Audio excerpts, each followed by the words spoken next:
Hello everyone. Welcome back to Online Help Guide.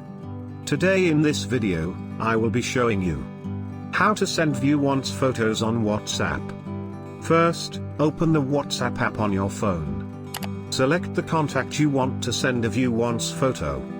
Now, tap on the camera icon. Click the photo you want to send or select the photo from your gallery. Then tap on the view once option. Now tap on send. And you will send a view once photo on WhatsApp. Thank you for watching Online Help Guide.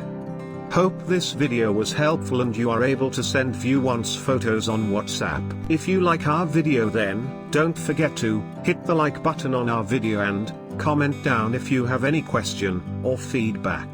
Also, if you are new to our channel, please subscribe and hit the bell icon to our channel.